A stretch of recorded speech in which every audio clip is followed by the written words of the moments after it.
The sound of champagne glasses touching is supposed to mean joy, but that night the delicate clink split the air like a hairline fracture in bone. In the glossy reflection of my parents' perfect kitchen, I saw their smiles float above the marble like masks, and then my father raised his flute and said, "Finally, she'll match her worth," as if he were toasting the weather. Something old and quiet inside me tore. I didn't yet know the shape of it, only that the world had tilted and would never sit straight again. My name is Emily, and on paper, we were a family with all the right edges. My parents' estate in Connecticut rose from trimmed hedges and white pillars like a magazine spread, every doorknob polished, every flower bed measured. My brother David and his wife Karen lived in that sheen effortlessly. Their daughter, Madison, was turning 7, and the weekend was supposed to be balloons and photographs and sugared laughter. I almost said no. The old shame had a way of gripping my ribs whenever I crossed that threshold, the memory of my mother's cool eyes adjusting me like a crooked picture frame. But Lily begged to go. She had never been to one of Madison's parties. She wore her yellow dress with unicorn prints and clutched her stuffed rabbit the whole drive. And when we pulled up, she whispered, "Grandma's house is so big." And I said, "It just looks big. Stay near me." Okay. Inside. Light poured from chandeliers that hummed like bees. David and Karen floated around a cake the size of a small planet. Madison sparkled in pink and announced, "You can sit by me later, but don't touch the cake before the pictures." And Lily nodded with solemn, shy respect. My father gave me a brief hug that felt like signing for a package. My mother's smile skimmed my skin without warming it. "Still working at the library?" my father asked, and when I said yes, he made a small contemplative sound that translated to disappointment. My mother crouched to Lily with a sing-song tone that never fooled anyone. "Look at you," she said, as if praising a stray. "You've grown thinner." I answered, "She's healthy, Mom," and watched her eyes drag across the unicorns on Lily's dress. "You let her wear that to a party," she said lightly, "the way you might mention rain." The old shame stirred but did not root. I had Lily now, and some parts of me had learned to withstand weather. After the long drive, Lily rubbed her eyes and murmured she was sleepy, so I led her to the guest room that still smelled like lemon polish and a childhood I never fit in. Lace curtains, a bed that did not creak, a window that turned golden afternoon into velvet. I tucked her in, kissed her forehead, and whispered that the party would start soon. Her lashes trembled, then settled, the rabbit's ear folded under her small chin. I pulled the door almost closed and told myself I would check on her in 15 minutes. Downstairs, the quiet felt rehearsed, as if the house had taken a breath and was waiting to exhale on cue. My parents stood in the kitchen, champagne already sweating. My father raised his glass. My mother's laugh landed sharp and delighted. "Finally, she'll match her worth," my father said. "What do you mean?" I asked. But they only smiled the kind of smile that makes you cold. Then my mother said, in that icy tone I knew too well, I wanted everyone to know only my real grandchild matters. The words slid over marble and into me like a blade. Something in my chest answered louder than thought. I didn't ask permission. I ran. I took the stairs 2 at a time, heart hammering so hard I could taste metal. The guest room door was closed. "Lily," I called, and the knob burned under my hand. Sunlight slanted across the bed. For a second, everything looked ordinary, the unicorn pajamas, the rabbit tucked close. Then the light shifted, and the world tipped. Red on the pillow. Swelling. Breaths so shallow they felt like absence. My knees hit the floor before I knew I was falling. "Oh, God. Lily, wake up," I begged, as my fingers found the frantic rhythm of a phone. I dialed 911 words, tearing free on a tide of air. "My daughter. She's bleeding. She won't wake up. Please hurry." The voice on the line steadied me. Was she breathing? Where were we? Hold on, help was on the way. I lifted Lily, weight light and terrible, and stumbled for the stairs. They were waiting in the hallway as if they'd been summoned by the sound of grief. David's face was white. Karen's fingers shook around her phone. Madison began to cry without understanding why. "What happened?" my brother shouted. "They did this," I said, pointing at our parents with a voice I didn't recognize. My father said, "That's absurd." But a tremor betrayed him. "You must have left a window open. She probably fell." "Fell," I threw the word back like it stung. Her face. The sirens arrived like a promise, red and blue washing the marble. And in that flashing light, my mother sighed as though inconvenienced and said, "You always make such a scene." Emily. Something in me sealed shut. This was the last moment their house would ever pretend to be a home. Somewhere in the distance. Brakes squealed, doors slammed, footsteps thundered, and the air filled with orders. Hands. Purpose. I held Lily's small hand and told her, "Mommy's here," and realized that whatever came next would divide our lives into before and after. The ambulance swallowed us in flashing light and noise, and suddenly the world became metal and motion. Paramedics worked over Lily's tiny body, voices clipped with urgency. BP dropping. Prepare airway. Swelling in the face. I sat frozen, clutching her hand, my mind looping the same thought, "This can't be real." One of the medics touched my shoulder gently and said, "Ma'am, talk to her. She can hear you." I leaned close and whispered, "Mommy's here. Baby, you're so brave. Just stay with me." Her pulse fluttered weakly beneath my fingers, each beat a whisper of survival. Through the back window, the night smeared past in streaks of color and sirens. Every turn jolted through me. Every second felt like theft. At the hospital, double doors burst open, and they rushed her away. I followed until a nurse barred my path. "Please let us work," she said. "You can't be in here." I screamed, "I'm her mother." And the nurse's voice softened. "We know. We'll come get you as soon as we can." I stood there shaking, Lily's blood drying on my arms, my breath coming in broken pieces. Then a calm voice cut through the chaos. "Emily Cooper." I turned to see a woman in uniform, Officer Rachel Martinez. Her eyes were steady but kind. "I need to ask you some questions," she said. "Tell me what happened tonight." My throat burned, but I told her everything. The champagne, the words, the laughter, the look on my parents' faces. She scribbled notes, pausing only when I said they wanted her to match her worth. Her pen froze mid-sentence. "Did anyone else hear that, my brother and his wife?" I said. They heard it too. Through the glass wall, I watched the doctors moving around Lily, white coats blurring in motion. The sound of machines and footsteps became the heartbeat of the world. Then David appeared, pale and trembling. "How is she?" he asked. "I don't know," I whispered. "They're still working." He swallowed, eyes red. "The police. They're talking to Mom and Dad. Karen's giving her statement. They're pretending like nothing happened, like you made it all up." I laughed, but it came out broken. "Of course they are. It's what they do best." A doctor finally stepped out, his gloves stained crimson. "She's alive," he said softly, "but in critical condition. We're moving her to surgery." My knees buckled, and David caught me before I hit the floor. "Can I see her?" I asked, desperate. He hesitated, then stepped aside. 5 seconds, he said. Through the doorway. I saw her pale under the hospital lights, a small, still miracle surrounded by machines. I kissed her forehead and whispered, "Fight. Baby, please fight." Then they wheeled her away, and I knew my life had changed shape forever.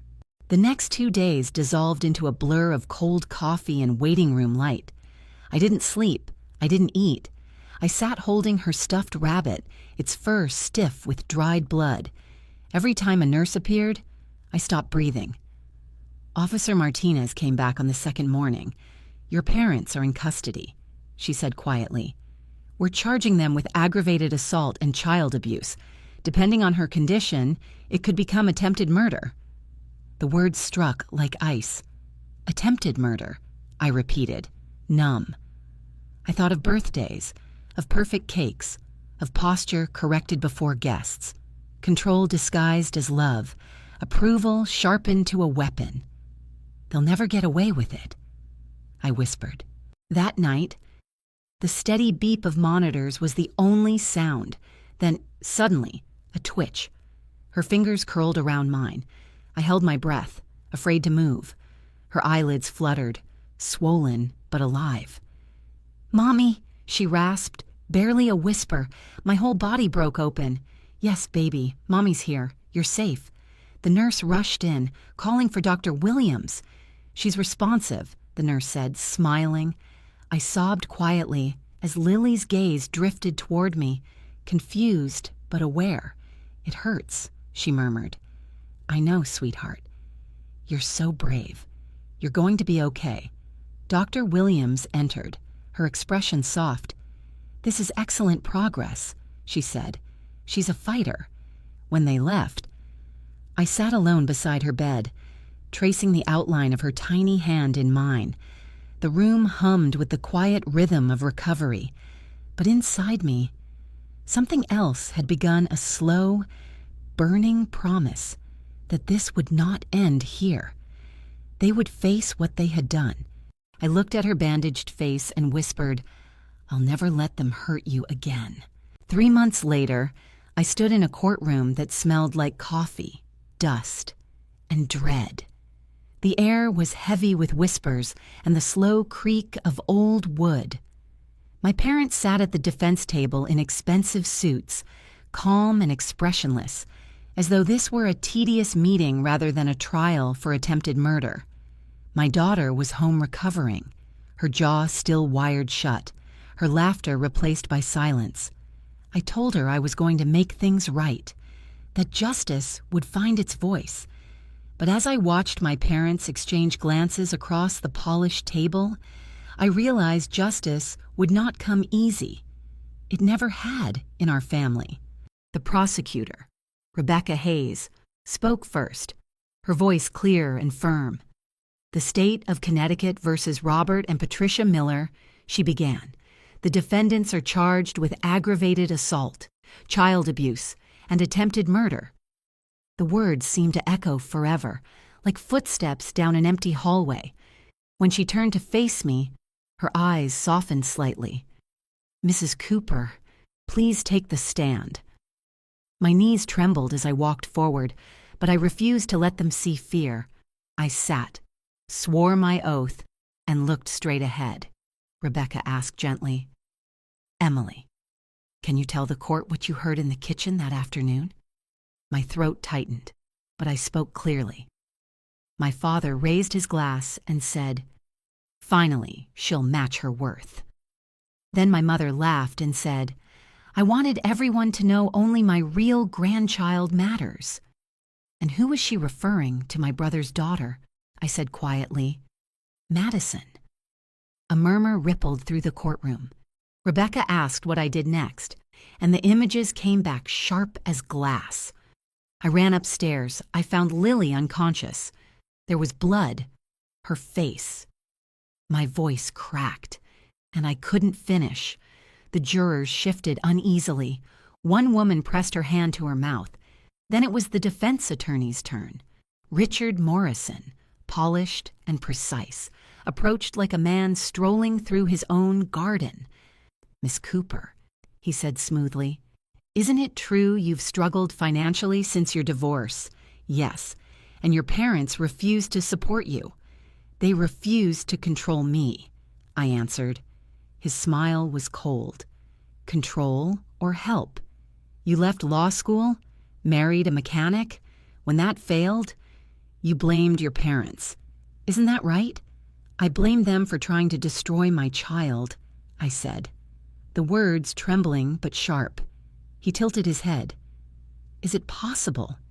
In your grief, you imagined what you heard, that your father's comment about worth referred to something else. No, I said, my voice rising. They meant every word. Rebecca objected, and the judge sustained, but Morrison had already planted his seed of doubt. When Dr. Sarah Williams took the stand, her tone was factual, detached, devastating. The child's injuries, she said, pointing to the photographs projected on the screen, were caused by multiple blunt impacts, at least 6. Not a fall, not an accident. Gasps swept through the room. I looked down, unable to bear the sight of those images again. My brother David testified next, his voice trembling. I heard my mother say, "Only my grandchild matters." She wasn't horrified. She was proud. Karen confirmed it, her eyes red. She said it twice. She laughed, for the first time. My mother's composure cracked. She leaned toward my father, whispering something frantic. He didn't respond. Then my father took the stand, wearing the same expression he'd always used when scolding a child. His performance was perfect. We were horrified. He said softly, "Emily has always been dramatic. She misinterprets everything. My wife was in shock. I never said anything cruel." He turned to the jury, voice trembling. "We love our family, all of them." Rebecca stepped forward. "Mr. Miller, when police arrived, you told them, and I quote, 'There's no proof we did anything.' Why would you assume your daughter accused you if you were innocent?" His eyes flickered. "Because she's done it before. Accused you of what violence?" He shifted, jaw tightening, of being unfair. Rebecca's next question sliced through the air. "Did you tell your daughter?" Moments before she found her child beaten. Finally, she'll match her worth. The courtroom fell silent. Morrison whispered, "Don't answer." But my father smirked and said, "I said it, but it was sarcasm. You people twist everything." Gasps erupted. Even the judge froze, stunned. Rebecca's voice was calm but cutting. That wasn't sarcasm. That was confession. For the first time, I saw fear flicker behind his eyes. As the murmurs spread, I felt something new rise in me power. When I left the stand, my hands were trembling, but I held my head high. My mother leaned forward, her voice a hiss. "You'll regret this." "Emily," I met her gaze and whispered, "No, Mom, you will." Outside, the reporters were waiting. Flashbulbs exploded, questions flew, but all I could think about was Lily, her small hand clutching her stuffed rabbit, the faint smile that had returned. This wasn't about revenge anymore. It was about truth. And truth, finally, was louder than their lies. The verdict came on a Thursday afternoon, 3 months after the trial began. I hadn't slept the night before. I sat in the courthouse corridor staring at the same scuff mark on the wall, counting every second between the bailiff's footsteps. When he finally called, "All rise," the world seemed to slow to a single, long breath. My parents were led in wearing cuffs, still dressed in the perfection they worshipped, tailored suits, pearls, pressed collars, even chained. They looked composed, like they thought the system would bend to their reputation. The judge's voice echoed off marble and wood. Has the jury reached a verdict? The foreman stood, paper trembling in his hands. "Yes, Your Honor." I clutched the edge of the bench, my heart hammering against my ribs. In the case of the state of Connecticut versus Robert and Patricia Miller, on the count of attempted murder, we find the defendants guilty. On the count of aggravated assault, guilty. On the count of child abuse, guilty. The room erupted gasps, cries, camera shutters. My body went weightless. My mother screamed, a sharp animal sound, lunging for the judge's bench before officers pulled her back. My father stayed still, his face drained of color, eyes locked on the wall ahead. For the first time, the mask cracked. Beneath it was nothing, just emptiness. The judge's voice rose above the noise. This court finds your actions not only criminal, but morally reprehensible. You betrayed the most sacred trust, the safety of a child. Your cruelty was deliberate, calculated, and beyond comprehension. Then she turned to me. Mrs. Cooper, your courage ensured justice was served today. My knees gave out, and Rebecca, the prosecutor, caught me before I fell. It's over, she whispered. But it didn't feel over. It felt like standing in the wreckage after a storm, still waiting for silence to mean safety. They were sentenced to 25 years for my father, 20 for my mother. As they were led away, my mother sobbed, shouting. I didn't mean it. She's lying, my father muttered under his breath. This family was weak before you ruined it. The clang of their chains followed them down the hall, a haunting echo of champagne glasses that started it all. Outside the courthouse, reporters crowded the steps.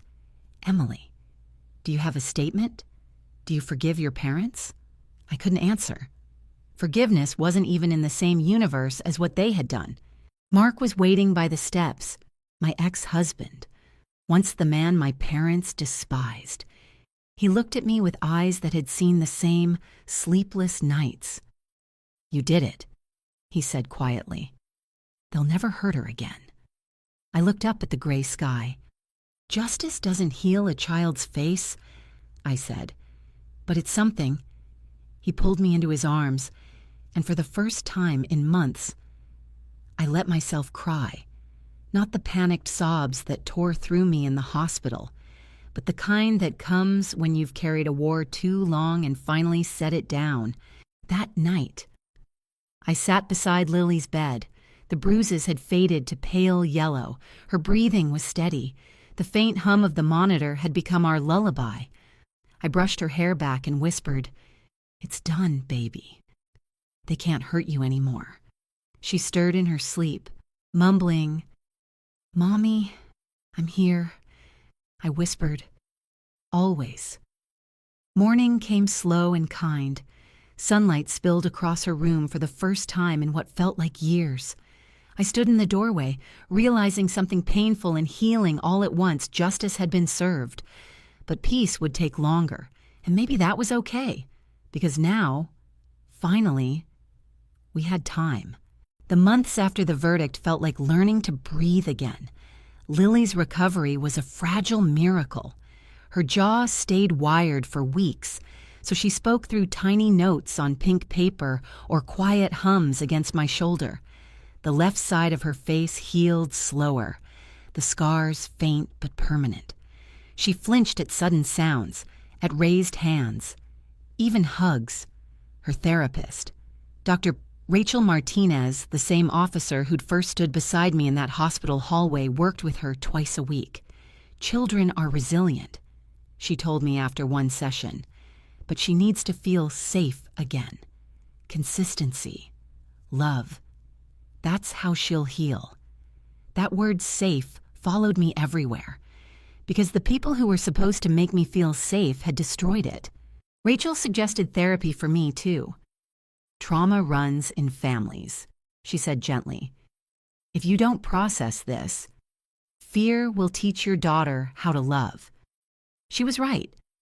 I started therapy, not because I wanted to relive the past, but because I refused to hand its shadow to Lily. Some nights, I still woke, gasping, seeing blood, hearing the faint clink of glasses. I'd walk into Lily's room just to check her breathing. She'd open her eyes, whisper, "I'm okay, Mommy," and fall back asleep. Her fingers curled around her stuffed rabbit.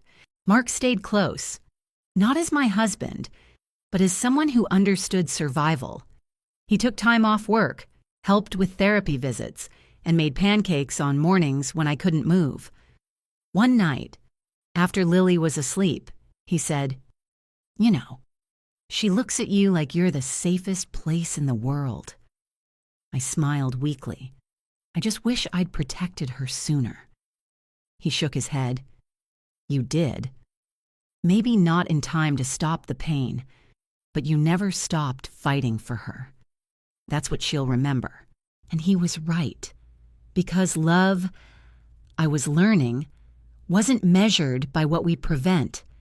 It was measured by what we refuse to surrender to. 2 years passed before I realized how far we'd come. The scars on Lily's face had faded into soft silver lines you'd only notice if the light hit just right. Her laughter had returned, lighter now, unguarded, though every thunderstorm still sent her running into my room, clutching her stuffed rabbit. We'd left Connecticut behind for a small lakeside town where mornings smelled of pancakes and lavender instead of antiseptic. Our home was quiet, walls painted in calm colors, sunlight spilling through big windows that never hid what was inside. I'd stopped looking over my shoulder, though sometimes the past still visited in dreams. One afternoon, Lily's third-grade teacher, Mrs. Peterson, asked me to stop by after class. The familiar worry rose in my chest, but when I walked in, she smiled.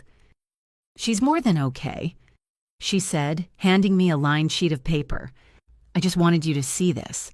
At the top, in Lily's careful handwriting, were the words, "My hero." Beneath them, she'd written, "My mom is my hero because she never gave up. When bad people hurt me, she made sure they couldn't anymore. She reads to me when I have bad dreams. She tells me I'm brave, even when I feel small. I want to be like her when I grow up kind and strong and safe." The words blurred as I read them, tears spilling down my cheeks. For years, I'd wondered what she would remember: the horror, the pain, the helplessness, but this was what she'd carried forward.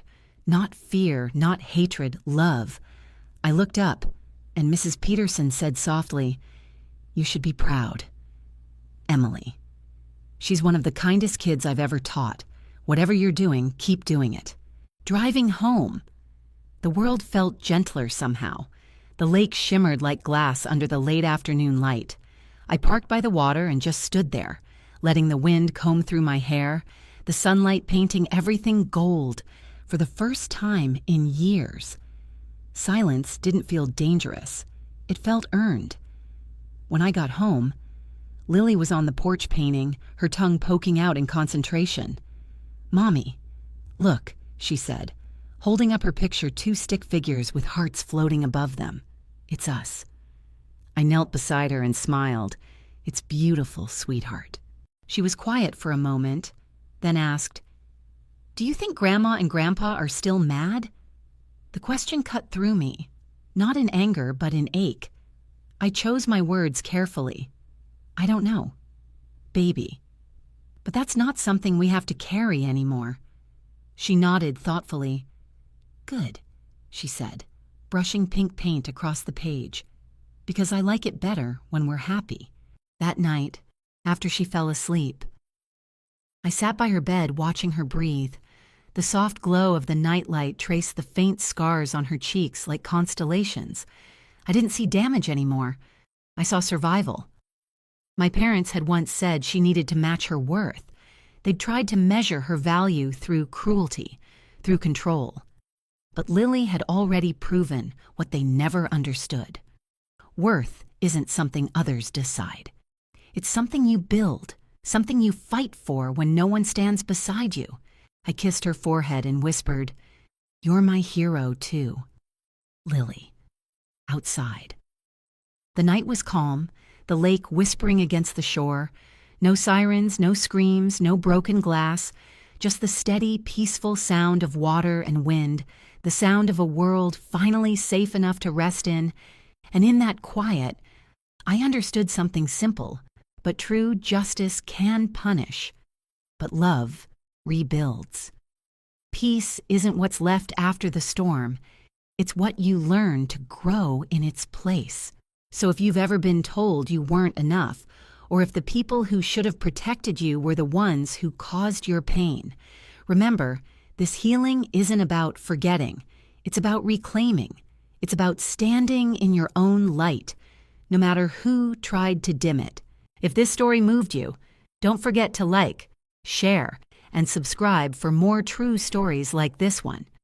And tell me in the comments, what does worth mean to you?